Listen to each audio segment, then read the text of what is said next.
White people are scared to death right now, particularly white males. They're scared to death that they are going to lose their power in the future. And they are. But if you want to get ready for the future, if you want to be treated well in the future, treat others well in the present. Call me Louis. This is my words. Louis. Victor Hugo said, "No force on earth can stop an idea whose time has come." The idea of one race, the human race, is an idea whose time has come. We are not going to be able to stop it no matter what they do. They can elect Trump after Trump after Trump, and that will not stop the idea that there's only one race on the face of the earth. It's the human race, and we are all members of it. You and I are cousins. Now, if you don't like being my cousin, that's too bad for you. But we are all in the same family. We are members of the family of man. You say that all whites are racist. Can you expound on that, please? Any white person who was born, raised, and schooled in the United States of America, if you aren't a racist, you're a miracle. Either that or you decided to educate yourself. Because education in this country is about white is right, brown's all right, black's got to stand back. Yellow's mellow, but whites, we educate in a way that says that white males have done all the adventures, have made all the adventures, have done all the discovering, have made all, and everything that is good and has been accomplished according to social studies, which is actually anti-social studies, by white males. It's a lie. But we do that in order to maintain the myth of white superiority.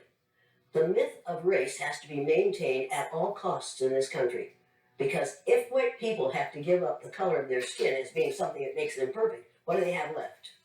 If we start teaching the truth about history, if we start teaching about Nile Valley contributions to civilization, it will totally change the way we conduct ourselves in the classroom. It will have to. Columbus didn't discover America. You can't discover a place where people are already living. But we celebrate that every October. It's a lie. We need to get over it. We need to stop telling the myths and start telling the truth. Most people will say, I'm not racist. I'm not a racist. Why, some of my best friends are black. Right. Yeah, then you say, name one. Or this one, I don't see color. And when some woman says to me, I don't see color, I say, I knew that. If you saw color, you wouldn't dye your hair that way. Or I say, if you saw color, you wouldn't wear that shirt with those pants. I believe that you don't see color. It's an attempt to deny skin color. And it's an attempt to deny what's wrong with seeing the color of my skin. Is it all right for you to see me kind of pink? That's okay for me. I don't mind. And I suspect that you don't mind being seen the color you are. You have a right to be what you are. And until people in this country and people in this world get it into their heads that the first modern human beings evolved on this earth were black women. They evolved in sub-Saharan Africa about 280,000 years ago. And every human being on the face of the earth today has the memory of those black women's genetic structure in their genes. Now, we don't want to admit that, but that's the way it is. And as people moved farther and farther from the equator, their bodies produced less and less melanin, so their hair, their skin, and their eyes got lighter. As they moved into the east, they ate a lot of fish and a lot of vegetables, so their skin took on a different tone. I found that out when I was raising little kids. My husband worked in a supermarket. He was the head of the produce department. And they had lots of oranges that they couldn't sell, so he'd bring them home. And I was feeding my kids orange juice like you never saw in your life. They began to have an orange cast to their skin. I thought they had a liver problem. So I took them to the doctor, and she said, what are you feeding these kids? I said, well, lots of orange juice. She said, stop it if you want to stop being orange. Now, if you think that skin color isn't anything other than the body's natural reaction to the natural environment, get over it. If all white people are racist, according to you, can they be reprogrammed? Of course they can. Of course they can. Of course they can be. It's called education. I'm an educator.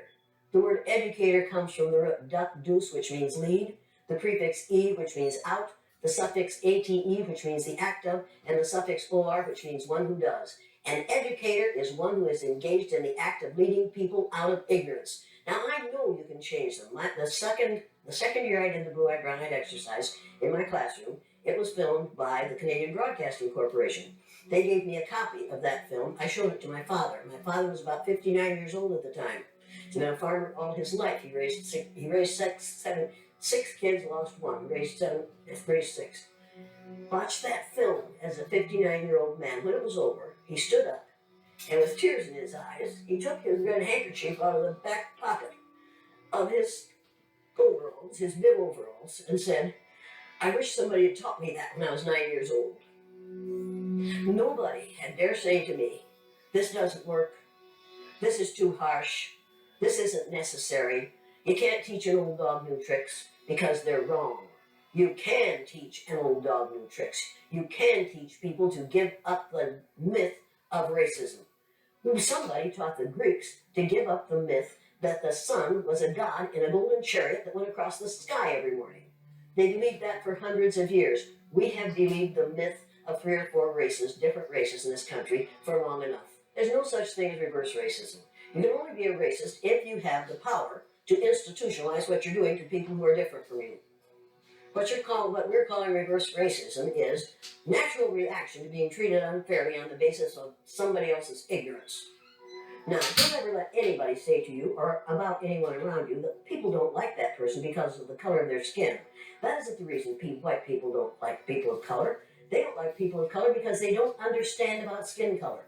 And they don't understand that we all are descendants of somebody who looked like your mother. You don't really want to get me started on this because I do want to get you started. I'm really angry about how we are miseducating the American mind. In your exercises, in order for them to see the light, or is there another way? It's necessary to do what we do in offices and in the military and in schools and colleges and in hospitals and in community groups all the time. What we do is we become our parent ego.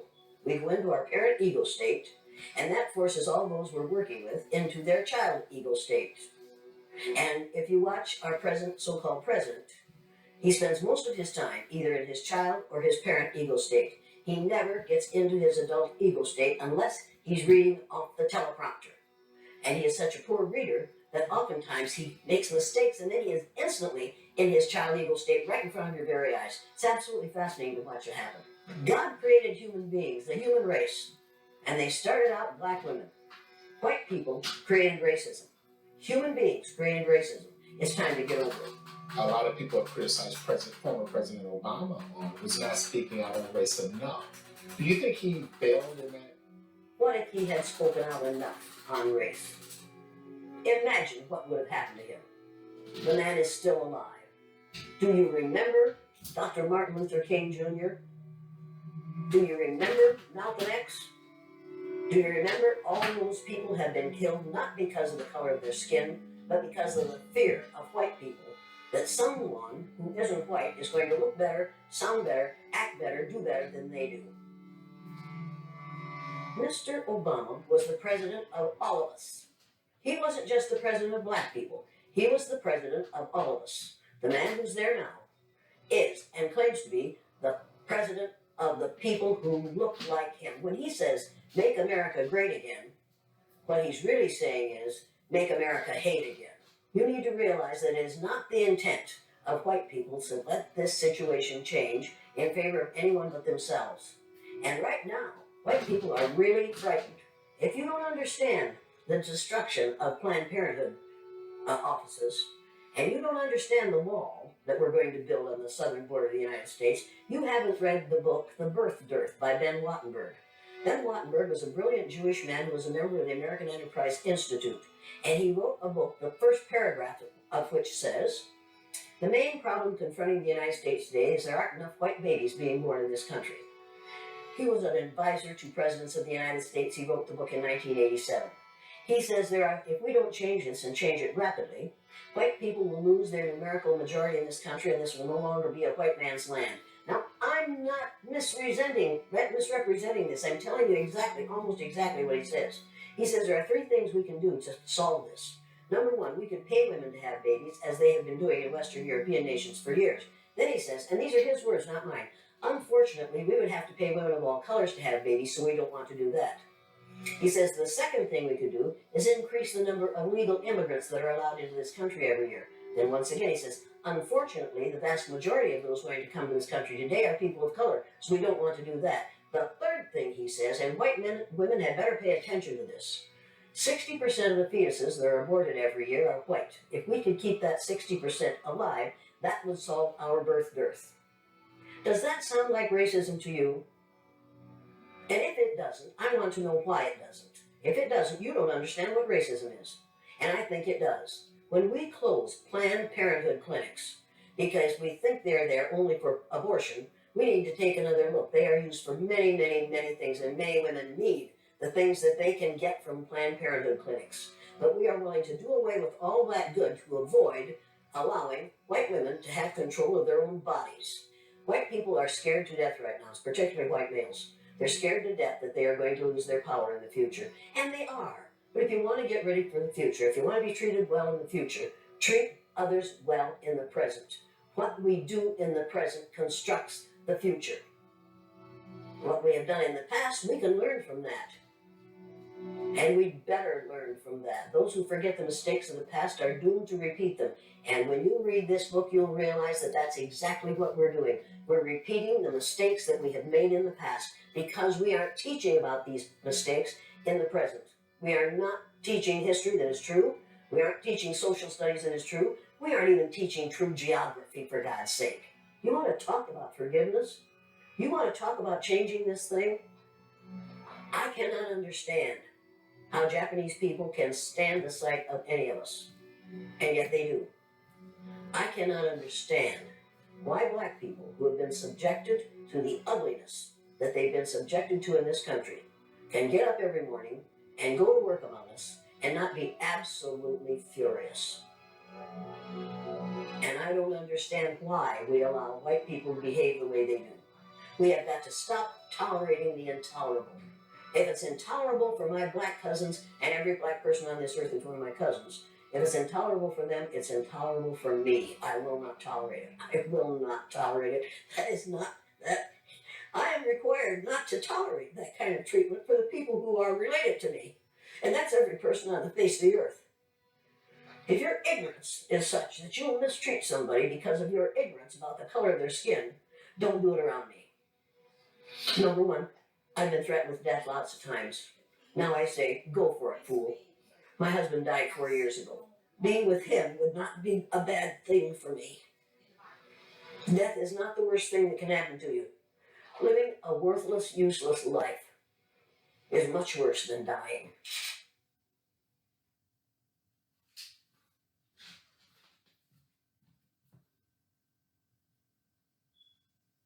Well, we begin today's show looking at the growing political scandal in Los Angeles.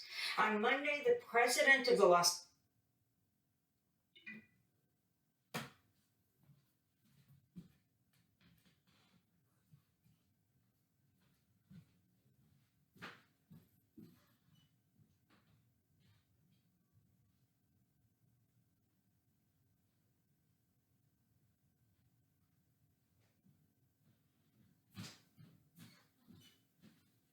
All right. Shalom, shalom. Sister Deborah, prophetess in the wilderness. And you know what?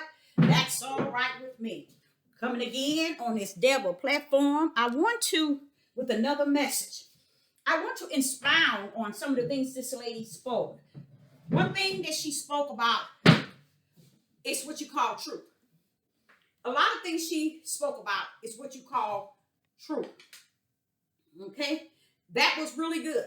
Even though I believe that's an old video, Sister Deborah just wanted to bring this a little to you to kind of expound on what she was saying.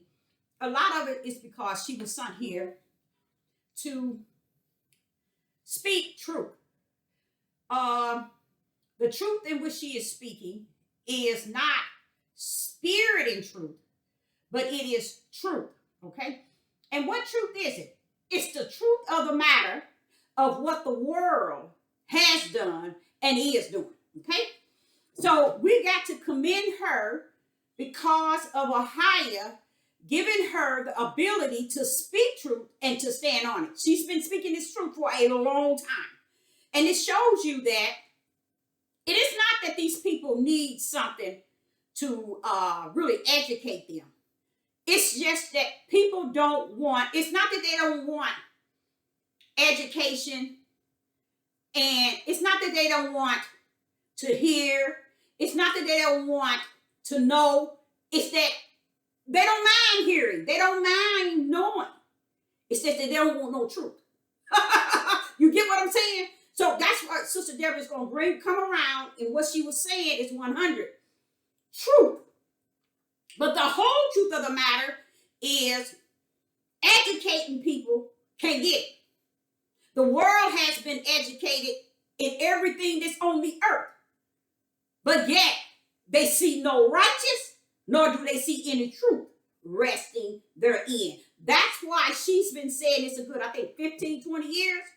But yet, it still has not drilled into the heads of the heathens. She taught it in, not in elementary, but in junior high. She taught it in high school. She taught it in college. Everything she's saying. And this one here was an old video, but it was during the time Trump was in office. And I think it's about a year ago, this one here. But you could see her even a little bit younger when she used to teach this same thing. So what I'm saying to you all, this is what you hear out of her mouth is what you call truth. But what Ahia sent his servants that host the mystery, they go on beyond what she's saying. They coming in with spirit first, which is the Most High Ahia, and the truth out of the spirit, okay? So she did really good. I liked her. I've heard her several times. So happened I was just sitting here and thinking, how can I do a very short video in a 15-minute? But I see I went past it. So let me just go where I wanted to go. You know, she talks about women, black women, being the womb in which all race have come out of. She is so true. That is so 100 true. Okay? But look who's the worstest on the face of the earth today. Even in our own nation, have put us to be the worst of the worst, and we the one brought forth all nations. Now watch this. The truth of the matter is, the nations came out of the womb of a man. And to bring them forth unto the earth came out of a womb of a woman. That's to say, our men in our nation and our women is what Ahia was talking about when he saw Adam. And he said, it is not good, Deborah, that he shall be alone. I'm going to make him a helpmeet to meet my will. And what was Yah's will? To bring life forth. To bring life and what? The light. To bring life and the light forth. Could he have done that with man? Impossible. Impossible. This is where you know something is impossible, to where he saw it after all he created was good. Until he looked at man. He said, wait a minute, Deborah, it is not good that man shall live alone, be alone.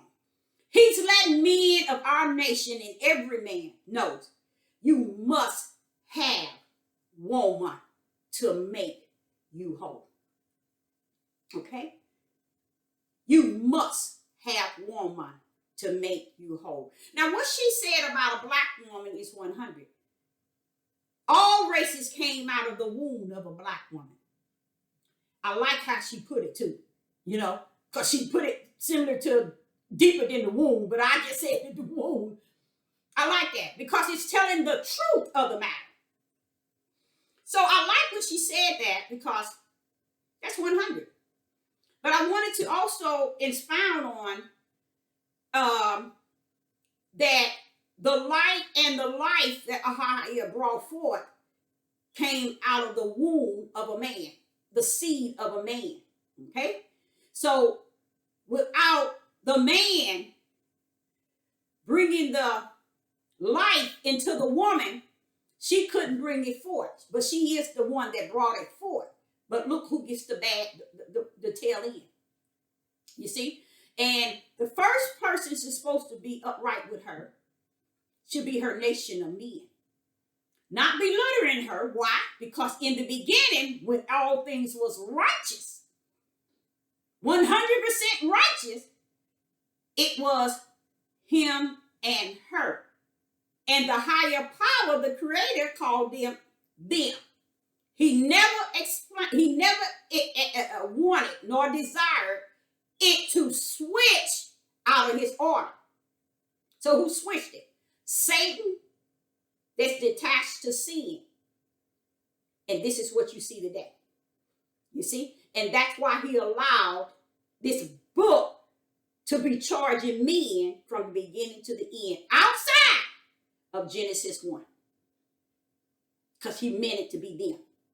But because sin hit in Genesis 3, they just assumed that, hey, wait a minute, forget what was righteous in 1, we finna step into unrighteous. Just as easy as Adam and Eve took up entertaining the tree of knowledge of good and evil and overlooked all the other trees and the tree of life that was worth entertaining, they went straight to the opposite.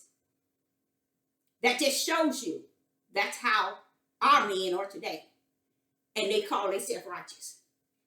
And look at all the sin that they're portraying and calling it just and calling it righteous because they decide to mimic man. They decide to mimic the flesh of man instead of the spirit and the flesh of the Son of Man. Let me say that again. They decide to mimic man instead of mimicking the flesh of the Son of Man.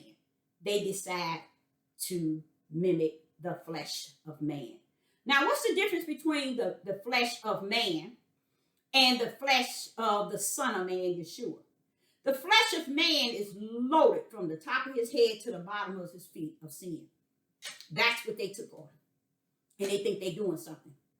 They thinking, I can fulfill my lust. I can have all my desire. I can go in and out different women like it ain't nothing because this is what Ahia created me to do. No, he didn't. Because if it was like he created it, it would be like Genesis 1 and 1. Yeshua had to step into them once before that, regarding that. In the beginning, that was not so. So, he that can hold up the beginning knows how to walk in spirit and truth. Because most people, 99.1 trillion, ain't going to hold up the beginning. They don't pay no attention to the first 2 verses, the first 2 chapters of the Bible.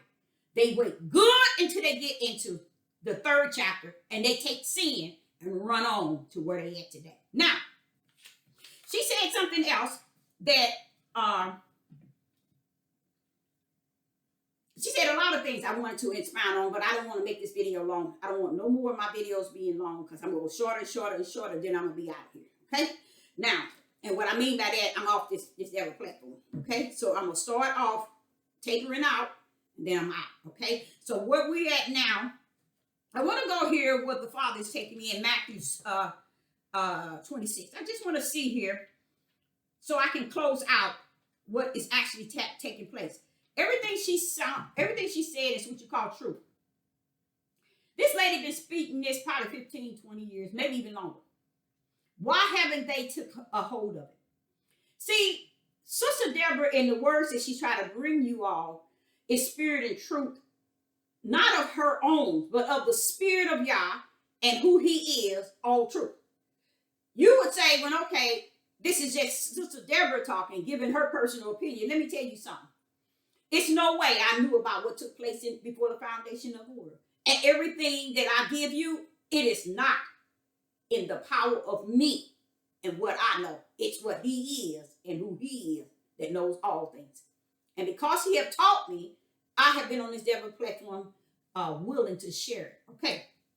He's telling me to go to Matthew 26. In Matthew 26 and 35, listen to this, you guys. Watch this. In Matthew 26 and 35, I'm going there. Peter said unto him, let's go to 34. Matthew 26 and 34. Yeshua said unto him, verily I say unto thee, that this night before, no. Oh, no. We got to go a little bit deeper. We got to go before it a little bit deeper. Verse 31. Matthew 26 and 31. Then Yeshua said unto them, all ye shall be offended because of me this night. For it is written, when Yeshua said it is written, he's saying the same thing Sister Deborah tried to tell y'all when she said before the foundation of the world. She's telling you heaven had orchestrated this time. So Yeshua, when he said it is written, he said an identical thing. I mean, heavens had wrote this up already. Okay? Here you go. For it is written, I will smite the shepherd, or smite, they said smite the shepherd, and the sheep of the flocks shall scatter abroad. But after I will rise again, and will go before you until Galilee. Listen to this. This is the key. Verse 33. Peter answered and said unto him, though all men shall be offended because of thee, yet I will never be offended. Then Yeshua said unto him, verily I say unto thee, that this night before the cock crow, thou shalt deny me 3 times. Peter said unto him, thou shalt die with thee, yet will I not deny thee. Likewise, also all of these disciples. Then cometh Yeshua unto the place called Gethsemane. What was Peter doing? Peter was really into Yeshua. He mean what he said and he said what he mean. But guess what? You have to be able to distinguish Satan in the midst. See, it sounds good that he don't want his Savior, them to try to take his Savior. He said, I'm going to die with you, and I'm not going to be offended. After Yeshua told him, you are going to be offended. You know, he said here in verse 31, then said Yeshua unto them, all ye shall be offended because of me this night. Yeshua called it out. Peter said, oh no, not I. Why? Because I care too much for you. I feel you. I want you. I need you. Also, Peter said, I would die with thee. What was that doing? You see how dedicated Peter was to Yeshua? To the point of death. Peter was dedicated to Yeshua to the point of death. Was that wrong or was that right? You all out there, when you're not taught by the Ruach HaKodesh, the mystery of that was that Peter was in the flesh. And what he was saying was against that which was in the spirit. Because the Father's will was that Yeshua come and die. Everything Yeshua come to do, and that was a part of it. And his disciples were that night going to be offended. But Peter calling him out in a sense to say that's not going to be true. You see? Even though it sounds good. That's one of his disciples. He's saying, ain't nobody going to do nothing to you. I'm here all the way. I'm going to die with you. No, I'm not offended. I'm with you. I'm in this thing. So what did the Father have to do? How did he turn it around? Let me put that curse on Peter. To make his fleshly mouth and his fleshly desire go the other way. Because only one come to lose his life. And it came to lose it for Peter too.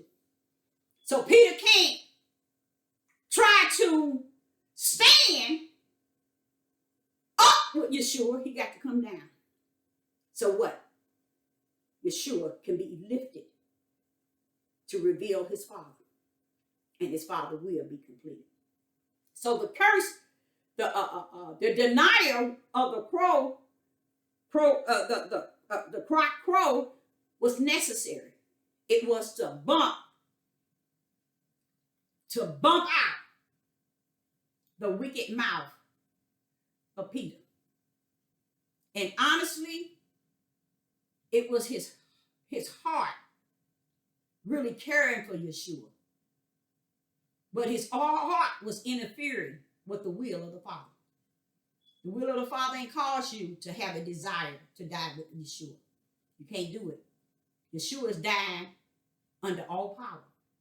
He didn't call you to come up under that same power as Yeshua and die with him. Heavens had orchestrated this. Listen to what Yeshua said. He said, where is it at? It is written. This is what he said. This night, for it is written. So Yeshua was telling him the Father had already wrote it up, y'all. That's what Sister Deborah tried to tell y'all. You don't rule nothing with your ugly mouth. You don't control nothing. You don't orchestrate nothing. Heavens has already appointed, anointed, and assigned and predestined all things. So even Yeshua, I tell you, he always giving it to the Father. I just love his walk. His walk always gave a power to the Father. He told his disciples, for it is written that you're going to be offended. See? He already knew about it. He wasn't saying something to be a lie. So when Yeshua said, it is written, that's telling them, look, heavens is already orchestrated, just like I told y'all. So what is that saying? Peter said, forget heaven. That's a lie. I ain't going to be offended. So what? Heavens had to come down, put a curse in his mouth to deny, to erase. So you said you're not going to be offended, huh? Or you said you're going to die with him, huh? We're going to see your curse 3 times to bump out your whole mindset in your heart that you're not going to be offended, nor the ideal of you will die with him. We're going to bump that out because you're not going to die with him, and we're going to show your mouth going to override your action. And that's why the Father had to send the curse of 3. He brought that curse back out when Yeshua risen and he went to them on the shore when Peter was fishing. And he said, do you love my lambs? Do you love me? And he said, feed my lambs. Do you love me? Feed my sheep. Do you love me? Feed my sheep. That was taking the curse of the denial 3 times at the cross.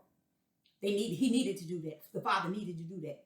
Like unto this is how this matches what this lady is saying. What she's saying is truth. But it's not the spirit in truth.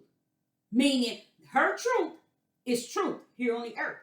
But it's not going to override a higher spirit in truth. A higher spirit in truth is they are to destroy us. Okay? The curse is on them. So she say, yes, they can be taught different. No, they can't. They can't. They can't be taught different because the will of the Father has already orchestrated. That's why Peter can't die with Yeshua. That's why Peter has to be offended. Why? Because Yeshua told him, for it is written. Heaven has already orchestrated it. So what she's saying is true, but it's not spirit and truth. Meaning it won't hold up. You won't see what she said in your lifetime on this here in this country. You won't see it. Okay? And no other country. Because it counteracts the whole world is going to hate. And like I said, the brothers and the sisters today that's following these 2 that came out the dark and spoke something in the light, that was lighting a match to start fire amongst the tribe of Judah. And they don't even know it. And it's not going to be just the tribe of Judah. It's going to be the whole house of Judah and the whole house of Israel and Judah. It's prophesied in Matthew 24 and 25. This is where it's going to start getting not bad for those who came out to speak to you all. But all of you all that's out there, it can't get bad to me because everything is already bad. I can see it. So it won't bother me. But those who think they got it going on everything's gonna be okay, and what they say gonna manifest, and it's gonna mean something. It's gonna be her same thing she said. You know what? I'm sitting here talking to y'all, and I can see so much power and truth in what I'm saying. She can't do it. She can't teach it. She can't preach it. It's already written in the heavens, and it's in here, in the instructions and direction that he has inspired. So even though she has the right heart and she has truth on the earth, but this thing of a higher is bigger than the truth in the world. It is spirit and it is truth. And it is the truth of all matters. So it's beautiful what she said. And a lot of y'all felt it. But you have to go back in and say, is it matching what can actually happen today, tomorrow, and the next? No, it's not. The reality of it.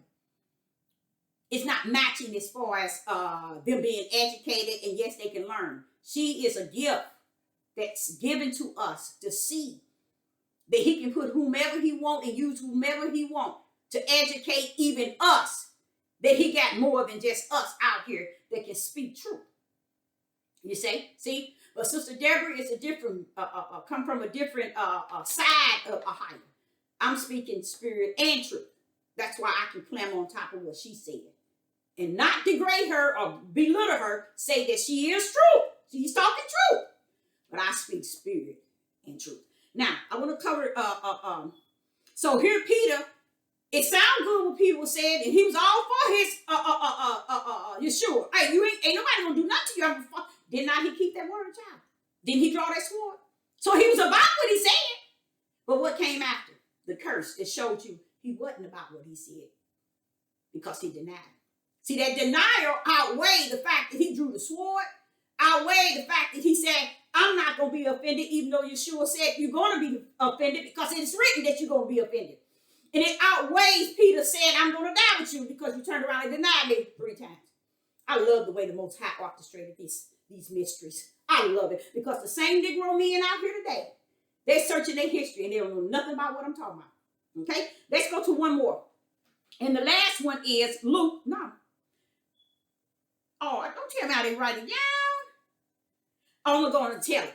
You remember when they came out of Gethsemane and they brought Yeshua to the king, and his wife told him, his king, that, that it was, was, in a sense, I'm going to break it down so you can hear it. When they brought Yeshua to the king, and the king wife had already told him her hand is clean. She ain't gonna deal with that because ain't nothing wrong. That man ain't done nothing. So the king said the same thing. Why y'all, I don't see no fault in this man. What would you think that would be? Would you think that would be, that sound good, don't it? Just like this here lady. Sound good. Is there any truth in it? Truth. That king was speaking truth. His wife was even more truthful. That's what you call truth in the world. He ain't done nothing. I wash my hands because he said my heart knows what my mind is saying, or my mouth is saying, and my mind is thinking. This man has done nothing. Was that good or bad? Was that good or bad? You all would see it to be a good thing. The pastors, the bishops, the priests, the teachers, the Moraines, the seers, they would think, okay, that king saw no good and evil in him. Was that good or bad? Was that good or bad? It was bad. Because the king saw truth.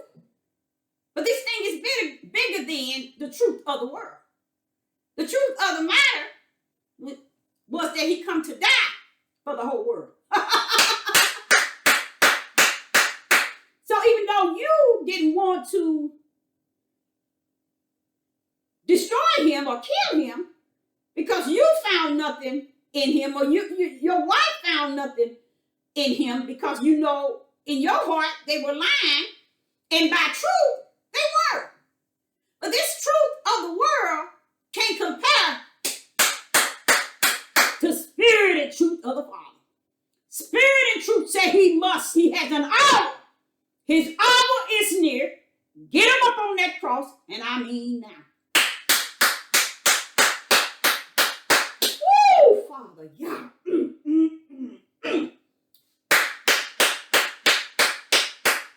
So, people will teach that without knowing what Sister Deborah is trying to reveal to people. This thing is bigger than your understanding in the flesh. This thing is spirit, and it is truth. That means it weighs heavier than what your mind can even digest. And as Ahia said in Revelation chapter 10, if you want to know something, the mystery is given to my prophets. Because with me, it's over. And that's something I'm waiting for the other prophets and prophetesses to come out and say. It's over. That means that the only work and those that are working are those of the servant of the Most High Yah, which are prophets. All these other positions, they ain't in that round now. They can't do nothing. They can't teach nothing. Because the mystery, he said, the mystery, going to Revelation chapter 10, is only given to the prophets. All these people, that's why you think everybody's trying to claim that they're prophets. See, they give it to everybody else. You think Kanye was talking about the mystery? No. He was talking stupidity that's already before every man, woman, and boy that's in captivity. He ain't come out and say nothing new under the sun. You see, and this other young man showing this direction to this man book. Look what this man inherited. You think he gonna come to the black community and hand y'all something? No. You think he gonna even consider you? No. Those that donated? No. He's gonna go on, take that side of the wicked and keep it going. So give it another month. You're gonna see everything that they have lit. You're gonna see the match in which they have lit. Sister Deborah told you. So you go and walk around here and thinking that you're going to get some really good spirit and truth out of these people. You're not. And I thank the Most High for just giving me an opportunity to even bring this before you. Because this here is showing, this here is truth, what she said. But even behind her truth is spirit and truth. Because a lot of things she said, I can actually climb on top of it and let you know that what she's saying is true. But what we at in spirit and truth in Ahia, like Yeshua told him, it is written this night. Hallelujah. Yeshua said, it is written this night that this should happen now. Oh, people say, oh no. See? This is how it is even with Sister Deborah. You get people come on and they're trying to listen to you so they can nitpick little things you said so they can climb on top or they can say something again. Them days are over, y'all. He have not given people. He have not given you the mystery. You're learning the mystery through Sister Deborah and climbing on top of it, but you ain't learning the mystery through the Spirit of Yah. And that's what you have to learn. You need to sit up under the Ruach and ask him, is this from you or is it from somebody I'm hearing it and I'm understanding it? Understand it for yourself. Because ain't nobody having the respect for nobody Ahia is sending to tell you the truth of the matter. So I'm going to be tapering down. I supposed to have gave only 15 minutes, but I'm going to leave you out right now. But I wanted to explain that king as well. Him and his wife didn't see no fault in Yeshua. Just as Yeshua was telling Peter that they was going to be offended, and Peter and them said, oh no, going up against the will of the Father. That's the same thing the king and his wife was doing. They were still going up against the will of the Father. Why? The will was his hour was now. We got to get him on the cross. So we don't care. We don't care if you don't see no fault in him. You should have said that a long time ago. Right now, we got to get him to that cross so that the word of my Father may be fulfilled. So a lot of people don't know when Satan sneak in. He can still sneak in on truth. And how is he sneaking in, Deborah? Because he's trying to hinder spirit and truth. So I, Sister Deborah, say, I hope you got something out there. And what she said was totally true for the world. Okay? So and it's true. Say shalom and shalom.